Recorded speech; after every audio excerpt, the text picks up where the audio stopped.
Ladies and gentlemen, boys and girls, cheerleaders, welcome to the episode of Tatami Talk. My name is Juan, different partner Anthony. This is a judo podcast for judo players by judo players. So, Anthony, how you doing? You got all that traveling out your system now? No. I mean, I think it was last episode we recorded literally right after I got back from the airport, right? Yeah, pretty much. So. And then right after that, I got sick. Like literally a couple hours later, I got sick, and I was sick the whole week. Well, you were saying you still feel jet lag still after a week. Yeah, I think it's just combined with daylight savings. It didn't help at all. But other than that, I think also the food here is just not as good. So I had to get used to it. No, for real. Like when I was in Europe, like the food it's not like the cooking was like really, really good or something. It's just the ingredients, the quality of the ingredients was really, really good. Like everywhere I went, they're like, yeah, like the vegetables, we grew it in the garden right there. And I had this wild boar pasta where they're like, oh yeah, this is the wild boar that my uncle and so hunted like last week. So everything's really fresh. My stomach never had any issues at all with any of the food. None of the wines gave us any hangovers. Like, so just coming back to like the diet here and the waking up and it's dark outside. It's because of daylight saving was kind of like messing with me a little bit. But I got really sick, yeah, and I still have that seasonal cough thing that I have to use an inhaler for now. So just having a little rough time. But otherwise, it took me a week or so to realize how much shit I had to get done because I came back and then I was like, I feel like I was something that I had to do. And I realized there was a lot of stuff at the dojo, little projects that I had. Like I forgot we recorded a bunch of videos with Philippe. Yeah. It's not going to be out in the open. It's going to be used for a beginner's class. I need to edit that. I just realized that it's like just sitting there. I need to edit that. There was a bunch of short videos planned for YouTube, our YouTube channel. If you're listening to this there's a poll. I might close it soon. There's a poll on YouTube about like which video you want to see next. I think first time I checked, it was Sumigaishi that was winning. What's winning now? Last time I checked, which was like 3 days ago, was the more eco stuff. Basically. So I haven't decided. It's a non-binding resolution. So if eco wins, I haven't decided yet whether it's going to be like on Substack exclusively or whether I would have the detailed stuff on Substack and then just like some shorts on YouTube. I haven't decided yet. But last few days I've been basically working on the script for all the videos, Ukemi video that I said almost 2 years now that I'm going to do, or 3 years. The Ukemi video is getting really close. I already redid it 3 times already. Like I recorded 3 times and I redid it. And I mentioned this in other episodes, but I realized after I recorded it, there was so much information there that it ended up being like a guide to people for other coaches on how to teach adult beginners Ukemi effectively faster, so they can start doing practice faster.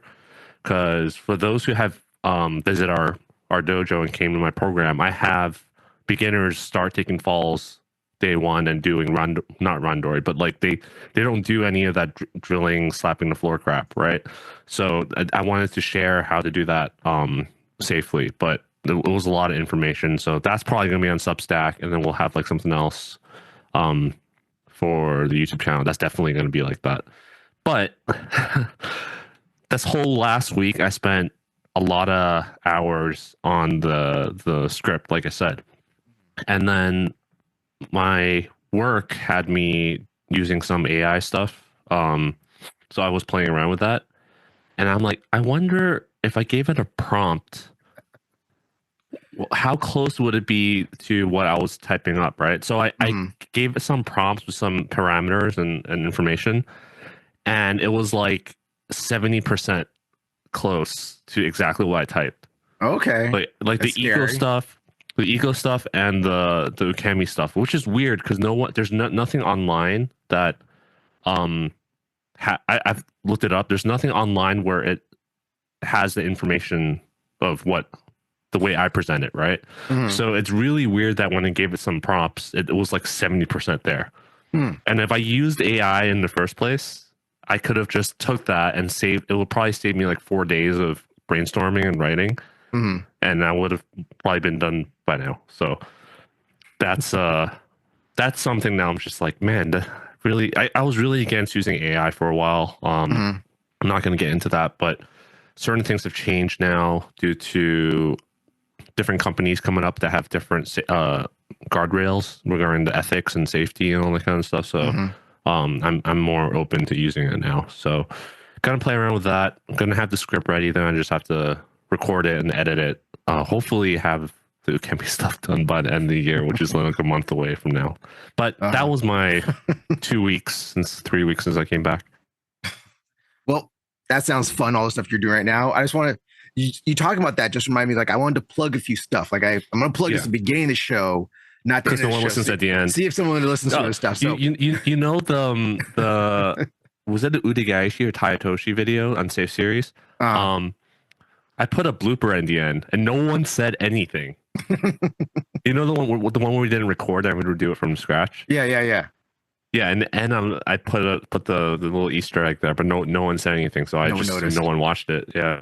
Boo.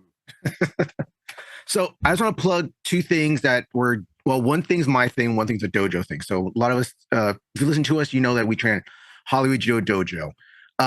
We used to do this a lot more often a few years ago. It didn't do that well back. It was doing well for a little while, then kind of fell off. So we're bringing it back. We're doing a women's self-defense judo class. And this is women's self-defense using judo emphasizing judo techniques for self-defense. We're doing that at Hollywood Judo Dojo. That's going to be on Sunday, December 17th. It will be myself and Sensei Eric, one of the other instructors there. And we're going to teach like how to use judo, how to use basic hand things to breaking grips and stuff. Someone tries to grab you, self-defense things, just things that you should know, like how to get used to falling, how to fall properly. What if someone pushes you? How do you get up? Just some basic women's self-defense techniques. And it's nothing too fancy. We're not teaching you how to fight. We're not teaching you how to go out and box, become an MMA fighter, become a judo player. It's just things to get you prepared in case something happens, because you never know when something may happen. And we're just we're only charging $25 for this. That's how much you're charging, right, Anthony? Yeah, it's only $25. It's a 2-hour thing. If you're living in the LA area, please come. You can come the day of. You can sign up on the website. If you need information, it's on the website, or you can look at our Hollywood Judo Facebook, Instagrams on the website and stuff. But yeah, it's just something I'm trying to do. So let's hope it works out. Anthony, do you have anything to say about the fitness? You know how I feel about self-defense, so I'm just not going to say anything. I know how it's funny. I know how you and Philippe feel about self-defense, but he's the one that's he's the one that's pushing it. I'm just like, okay, I mean, I'm not going to say I'm right, so it can't hurt to do it. I mean, worst case scenario, you just wasted $25, but not a waste of $25. You'll learn something, I swear. You will learn something.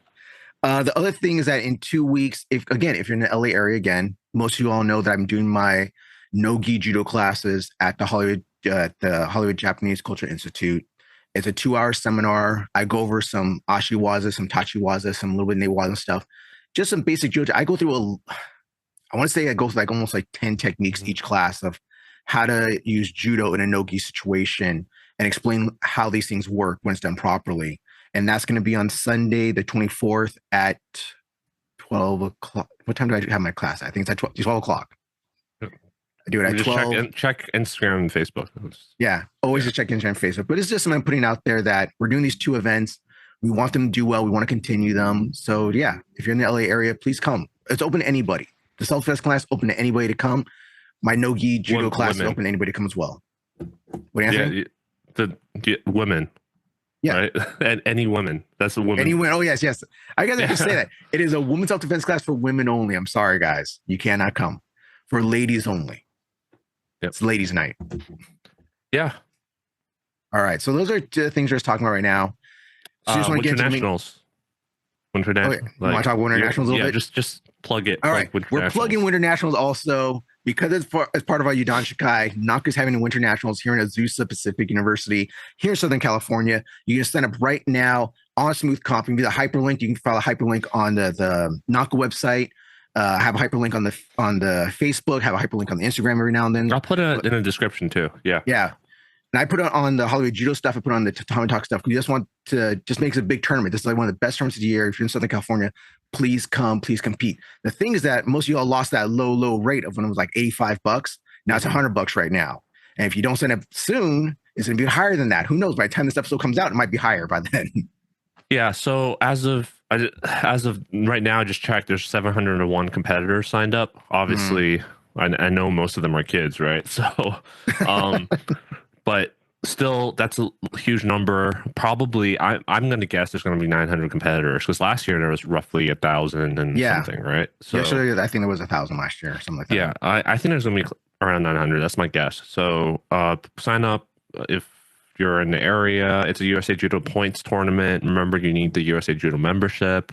Not going to get into the politics of that, but that's a big thing right there. Remember, it is a points tournament now. So if you need points to go, if you want to go to big tournaments, be part of the national team, get stuff towards your black belt or any Don points and stuff like that, it's a good tournament to go to. You don't get points as a novice, which I think a majority of I'm going to assume most of our listeners are below brown belt. Then they fight in the novice division. So yeah, just so you know, novices don't get national point ranking. So it's still a great experience to go. Okay. All right. You want to go on to the main topic now? Yeah. All right. So a few months ago, back in April, we had James Lacey from the Sweet Science of Fighting website, podcast, a fitness guy, also known as SSOF, on the podcast talking about fitness. And we brought him on because he did a thing about judo fitness with another judo guy in the show. And Anthony actually got their fitness program, and was then tested out to see how it worked for him. So yeah, I said where I was going to do it. So yeah, I ended up doing it. It took forever, but I actually did it. You finished it. Yep. So Anthony, what did you think of the fitness program they put out there for grapplers? Yeah. So to give some sort of context, the program was as far as I know, I might get corrected, is used by and developed by Cass DeWitt. So Cass DeWitt was a guest on the Sweet Science of Fighting's podcast. He is the head strength and conditioning coach for the Dutch national team and the Dutch Olympic team, just Olympics in general, not just judo.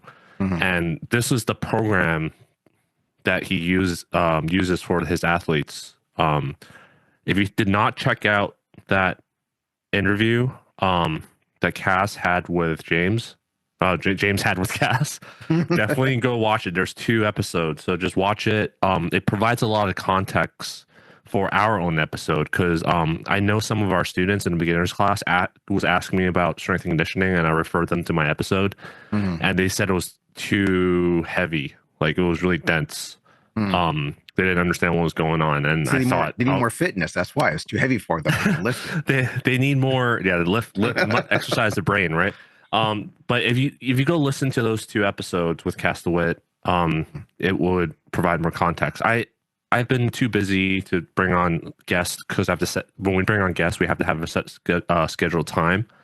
So I haven't contacted James for this episode or Cass, which was the original plan, and partially has to do with the fault is with the viewers because I mentioned if you have questions, don't blow it off on them, Anthony. Don't blow it off on them. No one left me any questions, so I was like, all right, we'll just wing this episode whenever I have time, right? So but now we have time.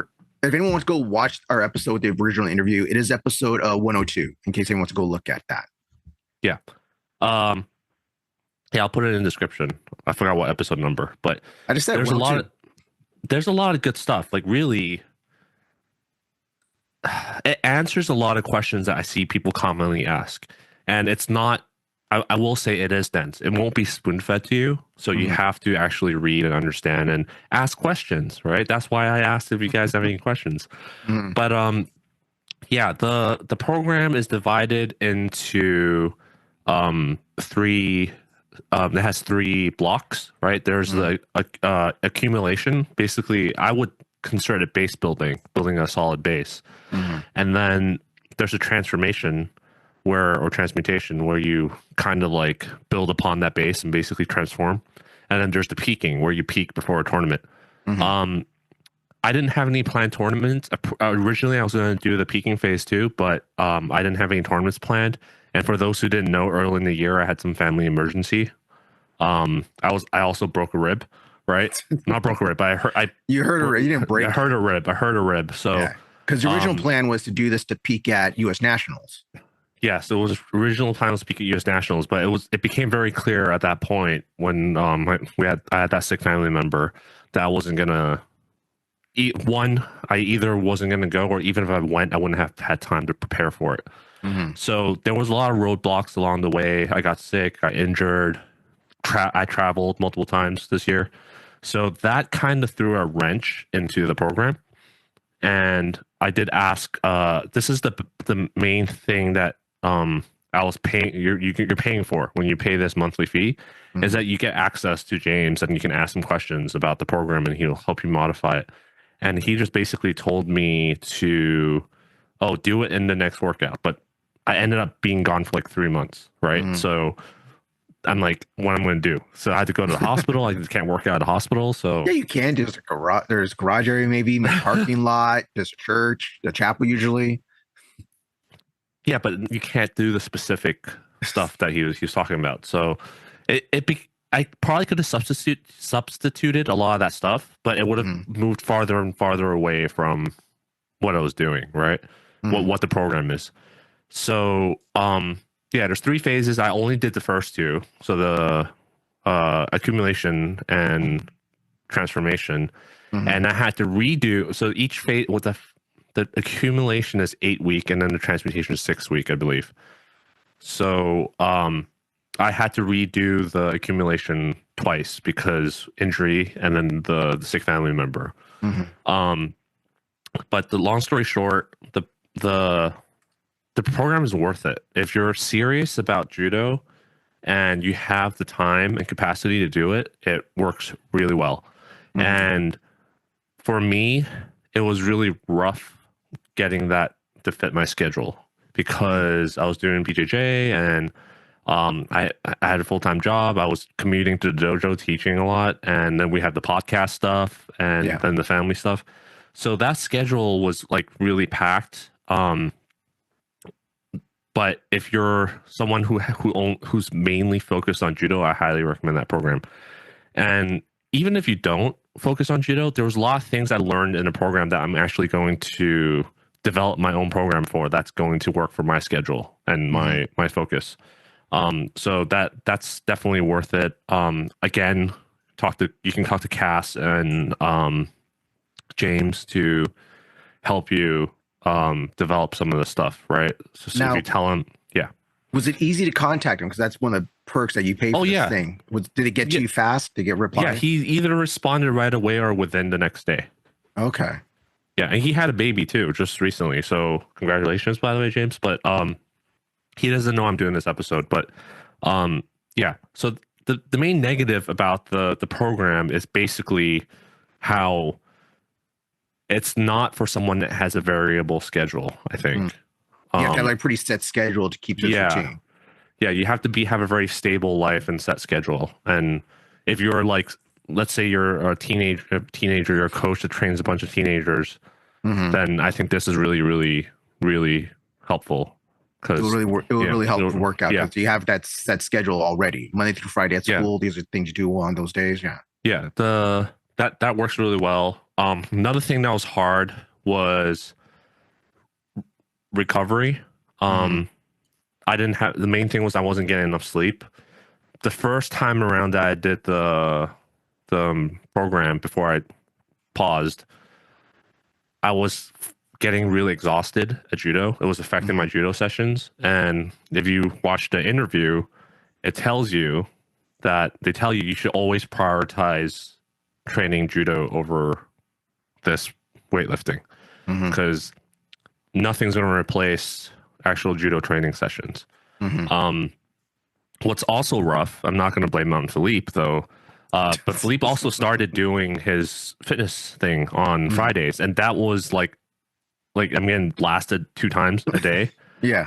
Physically. So that was hard. I have to work around it. I have to decide, am I just going to replace the circuit training that Philippe does with this that day, or because that day is not judo training session, it's just physical training. So that was something I had to work around. And then I was working overtime, so I wasn't getting enough rest. So it was affecting my judo sessions. I was tired. I felt slow and sluggish. So around that time, that's when I stopped going to BJJ as much. I was going like once a month on average, I think.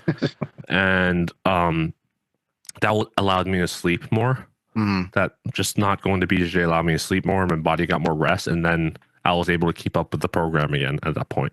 So the resting enough, because we're increasing the amount of training we do, right? So resting enough was one hard thing to do for my schedule. I think if you have a stable schedule and you're only focused on judo, that won't be a problem. The other thing that's hard is eating properly.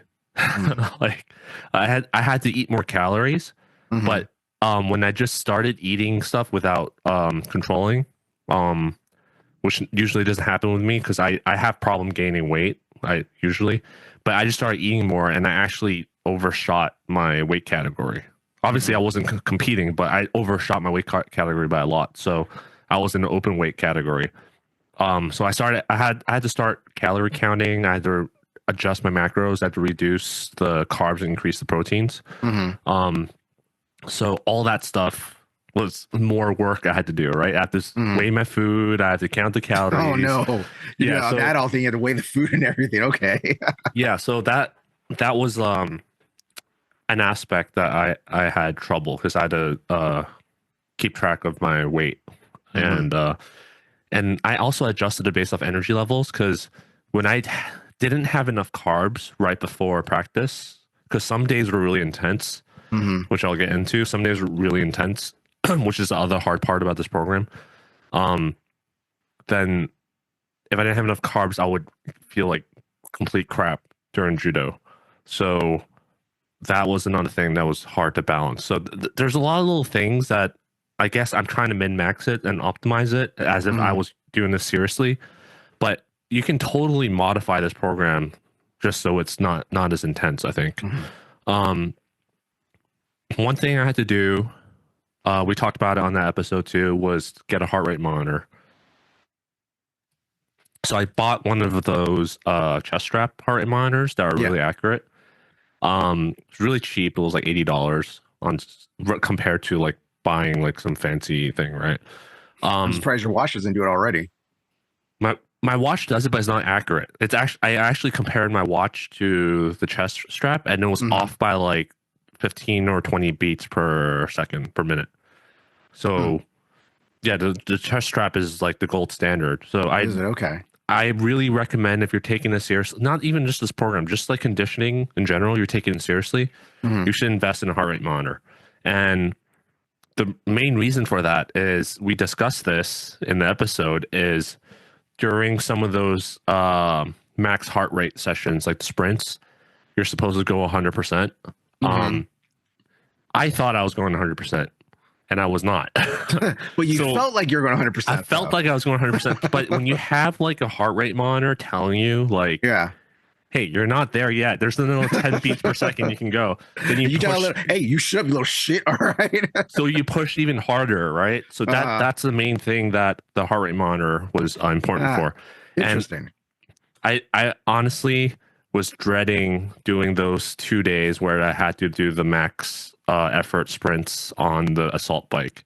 Like, well, that's a good question right there. Well, that's a good question. Let's get into that then. What were the weight exercises they had you do, and then what were the cardio exercises they had you do? Okay, so I don't want to reveal too much, right? Because it is a paid program, and I don't want to. But the weights were a lot of explosive compound movements with the barbell, and then there was also like kettlebell, box jumps. So just think explosive movements, right? And also it has a lot of base building. So the base building phase for the weightlifting part is not very intense at all. It's very low. It's low effort, right? because you have a testing day and you test what your 1 rep max is, and you go like 70%, 80, maybe 80% max of your 1 rep max. So it's not for anyone that has been lifting before in any capacity, it's relatively easy. The thing is, they really recommend 2-minute rest in between sets. Yeah. So it was very time consuming. That's the other part I was going to say. Like my workouts, the reason I opt for circuit training is because it's fast. Yeah. But if they really emphasize the 2-minute break in between sets, so my workouts are an hour long, which to someone when I was in college, I was in the gym for 2 hours, right? But to someone who is working out during a lunch break or in the morning right before a meeting, an hour is a long time. It would have been like an extra 15 minutes of sleep, or maybe I could have fit in a breakfast, cooking a nicer meal instead of microwaving something. So it all adds up. That was another hard part for me. I don't think for most people out there the 2-minute rest is a problem, because like I said, if you have an hour aside in the morning that you can work out, then that's great. The conditioning is mostly a mix of long steady state cardio and explosive max sprint interval training. So when it comes to sprint, does it mean like sprint running, or can you do it on the bike or your assault bike or something? I did an assault bike. Yeah, I know you did assault bike. Yeah. But do they recommend? Is there anything that they recommend more, or they prefer? I think from the interview, James said that the assault bike is really good for grappling. Okay. Just because of the push pull that's happening versus running, it's just there's no arm pulling, pushing movement, right? And rowing is also good, but rowing is more has more technique involved. You can do it incorrectly. Yeah. But assault bike is really hard to mess up because you're just push pulling, right? So there's you need that. to get an assault bike for the dojo, maybe. I was suggesting it, but we'd have to get rid of something.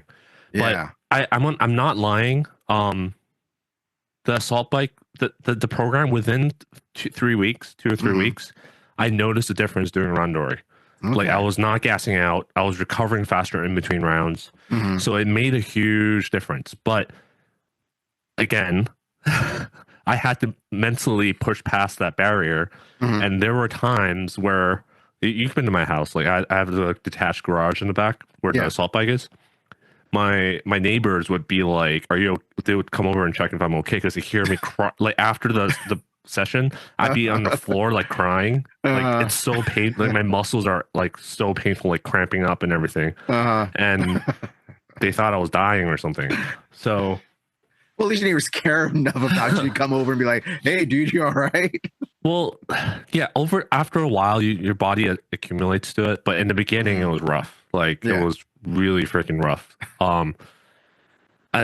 Which is why any fitness exercise you try at it, like when you first get to it, it's going to be rough, especially if you do it properly. It's going to be hard when you first start always. I don't know how else to say this. For me was like the hardest part. Like, and then you think I actually prefer this than the long steady state cardio. Because a long steady state cardio session, I have to do the assault bike for 45 minutes to an hour. So I'm on the bike for an hour to the point where I actually had to buy bike shorts because my butt was getting like sore, and I was from doing an assault bike for an hour. Yeah. So there's all these things that just like make it kind of difficult to do. But definitely the conditioning side worked really well. The main thing that the strength and conditioning, this is something that I took away that I'm going to implement on my own program, and we talked about on the episode interview, is that there's a lot of rotational movement. So a lot of traditional strength and conditioning that programs that you see online, like starting strength, all that stuff, just squats, deadlift, rows, press, bench press, all that kind of stuff, right? But there's no rotational movements. And if there is a rotational movement, it's not very heavily loaded at all. Like using a resistance band is okay, but you can't really load that much. And there's really not much weight in the beginning of the movement. All the weight's at the end of the movement, right? Resistance band. Yeah. So I actually bought a landmine attachment to my rack so I can put the barbell in and do like landmine rotations. Yeah. And then those explosive plyometric pushes and stuff like that. So that also helped a lot with my turn throws because I noticed the difference in my turn throws. They were much more explosive. I didn't feel like I get stuck as much. Obviously, this is all like it could be placebo effect, but I felt like I was much more stable in my core when I go into the turn throws. So that's one of the differences. Couple of the differences between other programs in this, and I just gave you the rundown of the program, right? No, it's very interesting. Yeah, and then that's the transmutation phase, right? Sorry, the accumulation phase. But the transmutation phase is pretty much the same movements, but the intensity and weights and explosive movements go up. And but you again, do all the same exercises though, just with heavy very weight. similar. 90% of it is the same. It's just the rep ranges and the weight is different. And does it go up by like percentages, or is there like a certain amount of weight? Percentages. Both. Okay. Both. Well, the percentages is the weight of your but I mean, like, weight. is it like, okay, you add 25 pounds, or you do the math of like you're supposed to add 40%. So do the math of what 40% would be. It would be like now you're doing 90% of your one rep max, basically, kind of thing. So, that's one thing I think I either missed or it didn't exist in the program, which I wondered. I wish I should have asked James. Is that was like a 6-week or 8-week accumulation phase, right? If I got stronger in that 8-week, that my 60% or my 80% would be different. My one rep max. There was no retesting between phases. So I did feel like, yeah, the weight was heavier, but I felt like I could have lifted harder. I don't know, but the program's also, again, going back to what I said, designed to not interfere with your judo training session. So I understand that this is the big thing. I didn't go to judo sore versus before I would go to judo sore because I'm lifting like 90% of my one rep max. Right. But here they're like 60, 70%. And then that way I'm still seeing the results. My wife was noticing the results with my body change. But I wasn't sore at judo, so it didn't affect the judo session. And one of the things that we talked about was the interference effect. So James was talking about how you should at least leave 6 hours between judo and lifting. And ideally you lift in the morning and train at night and not the other way around. So I did that. That's why I wake up at like 6 in the morning. I have my meeting for 30 minutes and then I go lift. I take my dog out and I lift. That was rough. So that's a dog really rough. Yeah. Sorry, I'm still, now that I'm talking so much and my cough is coming back. Yeah, so that part of training is really good. I'll go on to the app now because let's talk about some of the stuff that I think, other than the scheduling, that wasn't very good. Is the app. Like we have Simon was actually trying out the program too, and we were talking about it in the locker room, and we both really don't like the app. So does it crash a lot? No, it's just very restrictive. So so it's limited then. Yeah. So how do I say this? It feels like the app was not designed for this. To give it a short rundown. We both, me and Simon separately, we all ended up just putting it on an Excel spreadsheet to avoid using the app. You guys are such business dudes. You guys are so white collar motherfuckers. Because the app made it really difficult to move stuff around. Like let's say I actually asked James this. I'm like, how do I skip a workout and tell it to, like, if I was sick today or I had to work overtime or I prefer to sleep over training because I wasn't sleeping the night before, how do I shift the program? I don't remember exactly what it was because I stopped using the app so early on. And he was like, oh, I'm not sure, let me check. And it ended up being not possible to do that. Okay. So I would have to manually shift every single workout day down. And imagine if you like do that multiple times a week, it's really annoying. But then like a couple months later, they updated the app and it had a feature where you can tell it to shift everything like to the next week. Okay. So you can't do one day. It had to be like a week off. Yeah, you had to take a week off. It was really freaking weird how they only allowed a shift one day. But what I did before that was I would delete the whole program from the calendar and then re-add it and then delete all the days that I did already. So the app was really freaking weird in that sense. The mobile interface was not very good. The features on the mobile interface is different than the online. Some things were easier done online. Some things were easier on the phone.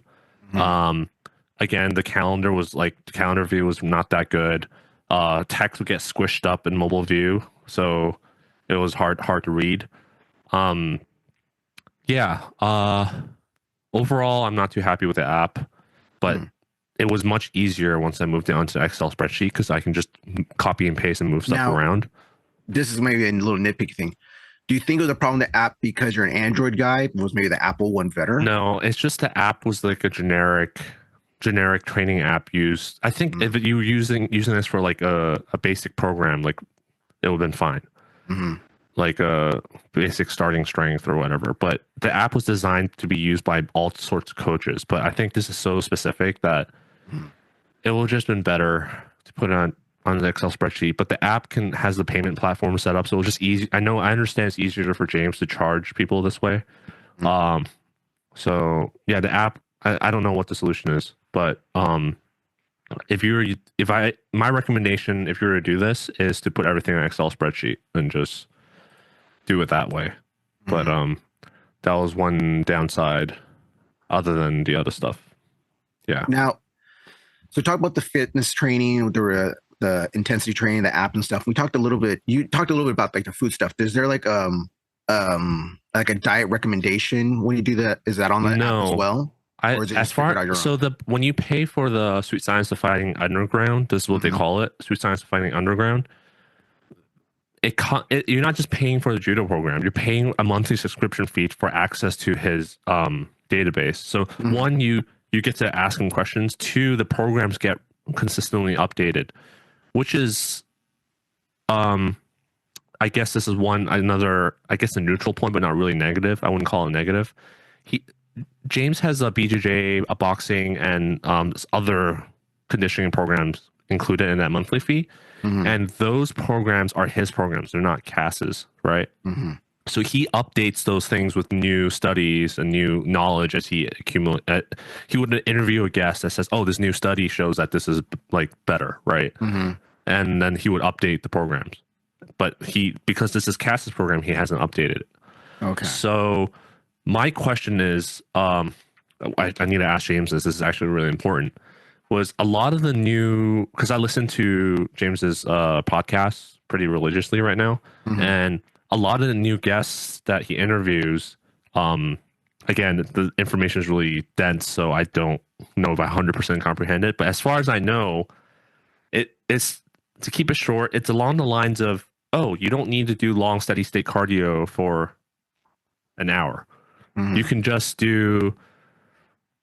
I'm pulling out my ass, but you can just do like Tabatas basically, right? Or like 6-second sprints and 10 seconds rest, like 8 sets or something like that, right? Yeah. You can just do this, and if you do max effort, if you actually have the heart rate monitor and you do max effort, the results will be the same as or better than if you just did the zone 2 steady state cardio.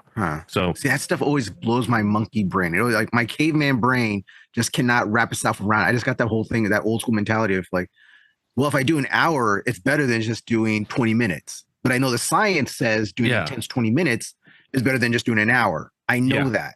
It's hard for me to comprehend that. So it's that when I heard that, James was announcing on Discord that he's going to update his programs and stuff like that. But I'm like, okay, so does that apply to the judo program? And then obviously I didn't want to ask because he's like, yeah, actually, I didn't want him to like say Cass is wrong, right? Because if Cass is still buying into that philosophy, then he says, like, yeah, actually you should do this. Then it kind of go against what Cass is saying. So I need to DM him and ask in private, like, hey, does this mean like I don't need to do that in the podcast though? Does that mean I don't need to do that that program? But anyway, I'm not going to do that long steady state cardio anymore because it's just way too much time and it's boring. I actually had to buy. This is the other thing that I didn't get into, but the assault bike that I have has a computer on it, right? Just, the electric bike. So it has a built-in connection, wireless connection to heart rate monitors. There's a standard called ANT. It's a Bluetooth standard where a radio standard where it kind of does radio frequency to talk to other devices. So when you have the heart rate monitor, it will pick up the signal that the heart rate monitor is coming out and tell you your beats per your heart rate. But when I was using it, I'm like, why is it 30 beats per minute higher than my phone app? Because my phone app is connected Bluetooth to the heart rate monitor. Like, why is it 30 beats per second higher? And I was Googling it, and people were saying, oh, yeah, the assault bike uses a different standard for the radio frequency. So it's incorrect. You have to buy a different heart rate monitor that uses that same frequency. Otherwise, that one doesn't work. But the other heart rate monitor is like twice the price. Yeah. And I'm not buying a heart rate monitor. That reminds me of like those bikes when heart rate monitors first came out. Every bike had that little panel thing that you have to put your grips on right there and be like, this is your heart rate while you're going and doing stuff. It's like that would never be correct. I remember those things are always off. Yeah. And because I was using it also for the long steady state cardio, I needed it to tell me when my heart rate dropped below zone 2 and when it went above zone 2. And I would have to constantly look at my phone because my phone wouldn't notify me. And because it's an hour long, I wanted to play something on my phone. So it was really difficult to juggle the two. So I was like, should I put a tablet out there? I actually bought a tablet holder to put outside. But what ended up happening in the end was I just bought a Garmin watch. I have it here. I just bought a Garmin watch. I already had a smartwatch, but the smartwatch didn't work with the heart rate monitor. So I bought a cheap Garmin watch. This is after talking to people on the Discord from James' program. The Garmin watch will connect to the heart rate monitor, and it will give you the accurate results. The same number. It has the same exact number my phone was giving me. So I had to ignore the computer on the assault bike. If you have a Rogue Echo bike, it might work. I'm not sure. It may be different, but if you have an assault bike, it's not going to work. So it also lets you set the zone. So it will vibrate and tell me, hey, you're going too fast. You need to slow down. Or, hey, you're going too slow. Your heart rate's dropping. You need to go faster. So it has all those features. So the Garmin watch definitely made a lot of those headaches easier. And that way it freed up my phone. So my phone I can put it on the stand and watch something for an hour while I do this thing. But after I went through all that, now after those interviews that James did, I'm just like, maybe I don't need to do that zone 2 cardio for an hour. So, well, it is also a different sport. Judo is different than most other sports. Yeah, but I don't want to get into it because I'm not an expert. Right? I'm just going by what I said. But it seems like you don't need it. You don't you probably get 90%. We talked about Pareto principle, right? 80% of the results comes from 20% of what you do. So I think if I do the zone 2 cardio, I might get extra 5% benefit from it. I feel like. So I'm going to test it out because that's what I'm going to do going forward. So we're towards the end now, right? What I'm doing going forward is I'm going to go back to my original weightlifting program I was doing before this, but I'm going to decrease the intensity because before I was lifting heavy. I was just lifting heavy and I was going to judo, I was sore and tired and just weak, right? Because I'm so exhausted. I was definitely overtraining the volume wise. So I'm definitely going to go back to my previous training, adjust the sets and reps, and decrease the weight, and then also incorporate more rotational movements and plyometrics. So I'm going to do that, explosive movements, and then I'm just going to do that 3 times a week, and then 2 times a week I'm going to do I keep telling myself I'm going to do this, but I probably not because the do the assault bike till I want to puke thing, basically. I'm thinking we just keep hearing how good assault bikes are and how they really help people out and stuff. And what you're telling me right now is I really think we should look at getting one inside the dojo. It makes a lot of sense. I think we should. I might bring it up next meeting or something that we should get an assault bike. I mean, when this is why I used it, even though I hate it, because what Cass and James said makes a lot of sense. It's like anaerobic. The harder you go, the harder it is. The faster you go, the harder it gets. Yeah. And it's like using your push and pull movement. And it's just if I didn't see the results that I saw, I would have just stopped using it. I hate that thing so much. my father-in-law bought it for me for a birthday present one year. So, and I hate and love him for it both. So I didn't ask for it. He just like got one because he was gonna get me what was that bike thing called? Because he likes cycling. The thing with the monthly fee subscription. No, something similar. What is it called? The one has a TV screen. Yeah. I can't remember what I thought they're called Soul Cycle. Peloton. Pelotons, yes. Yeah, he was gonna buy me a Peloton. I'm like, I'm not gonna use it.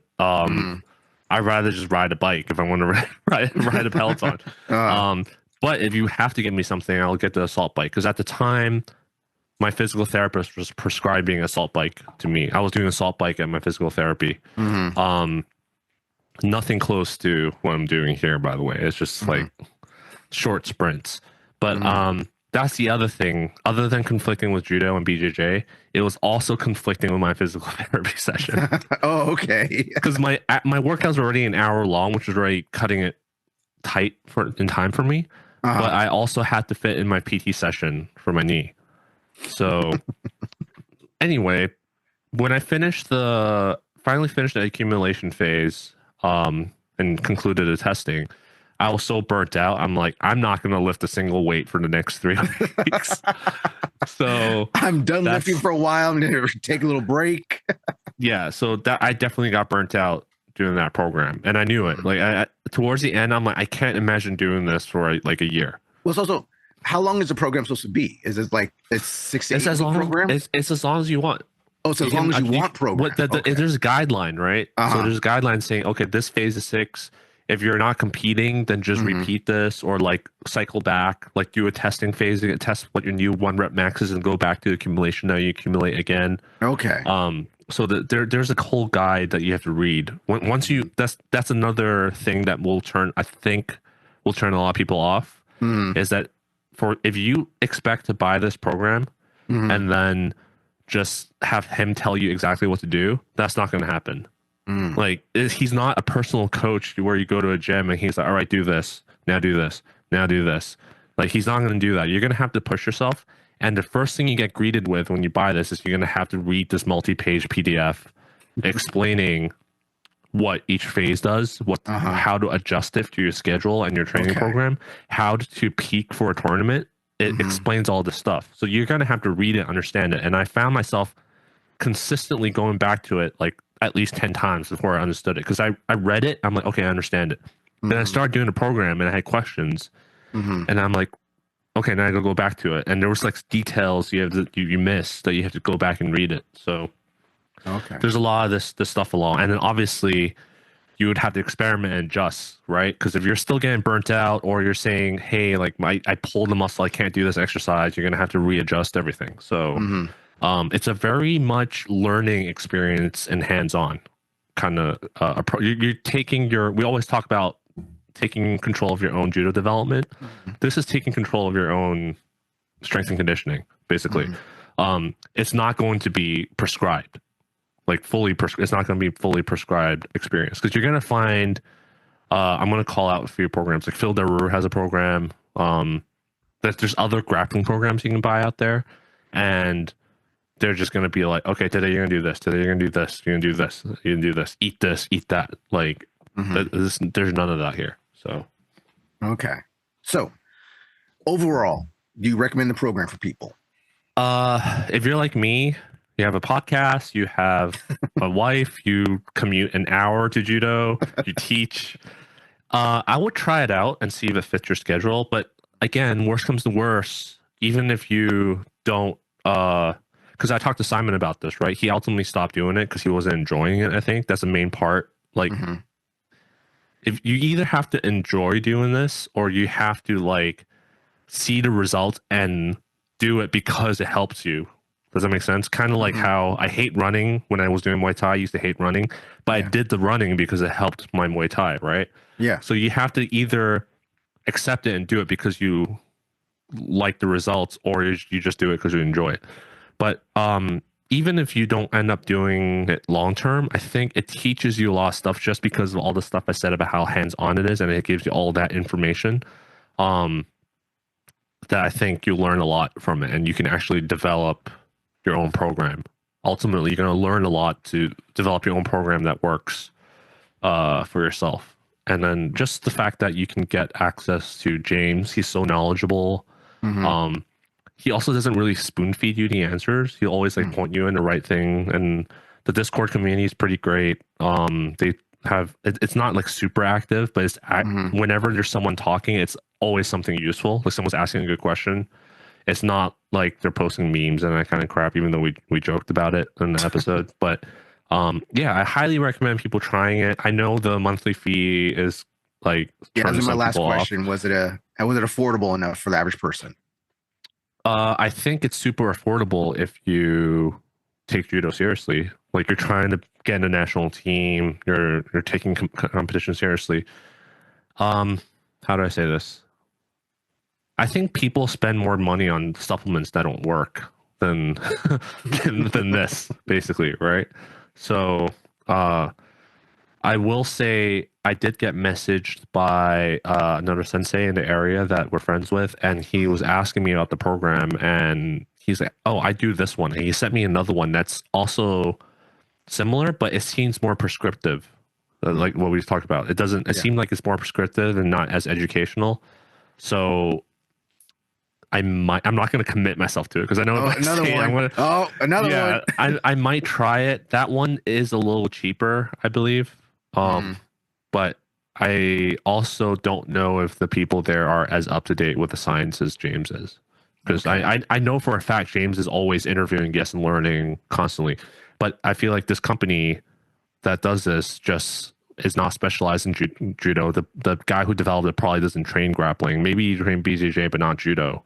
And they do all sorts of sports. It's not combat sport specific. While this program are all combat sport. It's like boxing, BJJ, wrestling, judo, right? So, yeah, well, maybe I'll give it a try. I probably will just pay a month and look at the content instead of actually testing it out myself, just to compare it. I can't remember the name. I'll have to dig it up. But yeah, there's definitely other programs out there. Long story short, highly recommend it. Just be prepared to work both mentally and physically to get what you want, not just have it handed to you.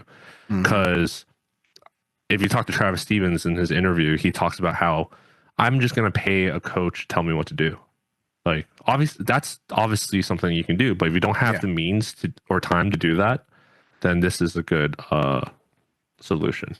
All right, so that was with so that was the Sweet Science of Fighting. They have a podcast, they have a website. You can get the app to download the stuff. It was James Lacey, and this is a judo program developed by, oh my God, what's the name again? I forgot. Cass DeWitt developed the judo program. I'm gonna hold myself to it. I'm gonna reach out to them and see if we can get them on the podcast, because we talked about how we're gonna wait till after Olympics. Yeah, it's after Olympics now. Yeah. So yeah.